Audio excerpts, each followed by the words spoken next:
Segundo vídeo, então, pessoal, esse agora com abordagem sobre doenças mentais, tá? Então, algumas das dúvidas que surgiram. Doenças mentais não foram tantas, tá? A temática que mais apareceu, assim, eu vou estar dando retorno, porque são assuntos mais pessoais, assim, que o pessoal resolveu trazer. Então, o que apareceu aqui? Pergunta 1. Como identificar quando a doença mental tem ou não relação com o trabalho? Como eu já falei pra vocês, a doença mental, ela é muito mais difícil de ser identificada, tá? Por quê? Porque pra identificar que aquela depressão, aquela alteração de humor, de personalidade, teve razões apenas do trabalho e não da vida pessoal, é muito difícil de estar identificando e de estar fazendo essa relação, tá? Então, assim, tanto por questões do médico, do psicólogo, né, do médico do trabalho que vai estar avaliando, ele vai precisar ter uma ideia, vai ter que fazer uma análise muito boa desse colaborador para identificar que aquilo ali teve origem, né, total no trabalho, tá? Então, assim, como identificar se tem ou não relação? O diagnóstico ele é mais complicado, então assim, depende tanto de investigação, né, com a equipe de trabalho, com o próprio profissional, com o uso das medicações talvez que ele já fazia, entender um pouquinho de como é que é a rotina, identificar se esse colaborador ele teve alguma perda importante, passou por algum trauma recentemente. Então tem vários itens que podem ser analisados, né, e que devem ser analisados para estar identificando, né, se essa razão dessa doença ela tem fator relacionado, tem um nexo causal direto com o trabalho ou não. A segunda pergunta: a síndrome de burnout tem relação com o assédio moral sofrido no trabalho? Então, assim, com alguns artigos que eu pude ler agora nesses últimos tempos, ele pode sim estar relacionado, tá? Por quê?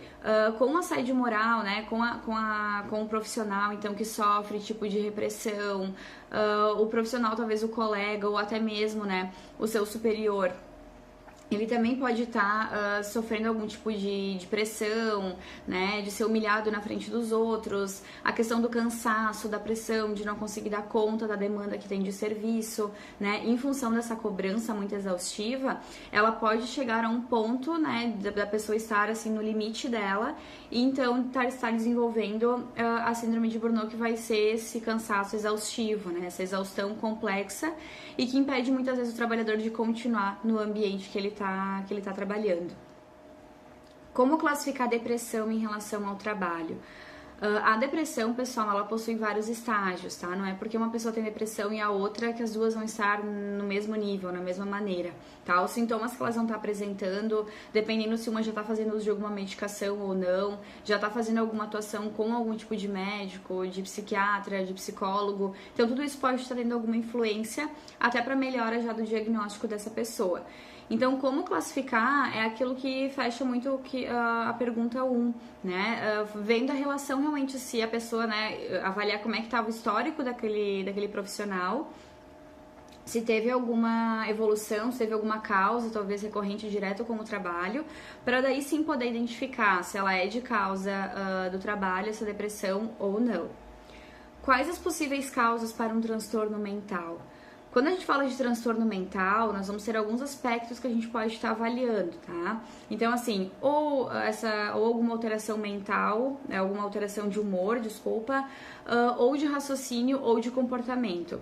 Um desses itens, ele vai ter alguma alteração, alguma modificação, e isso vai estar, então, refletindo no perfil do profissional, né, da conduta desse profissional. Sempre que tiver identificado alguma dessas condutas diferentes, o profissional mesmo ele pode estar buscando ajuda para obter então qual vai ser o diagnóstico, qual vai ser o nome da doença que vai caracterizar então essa alteração que ele vai estar apresentando. E deixa eu ver, eu acho que são essas. Como eu falei para vocês, são pequenas questões que surgiram do assunto então de doenças mentais. Os outros itens, as outras questões que apareceram aqui, pessoal, eu vou estar escrevendo para vocês individual e eu vou entregar, então, na próxima aula, até para vocês também não ficarem, né, com essas dúvidas. Mas não são dúvidas que competem, talvez, para um grande público, tá? Para estar passando para todos. São dúvidas, assim, mais pessoais e que eu acho que vale mais, então, para a pessoa para estar compartilhando com ela, ok?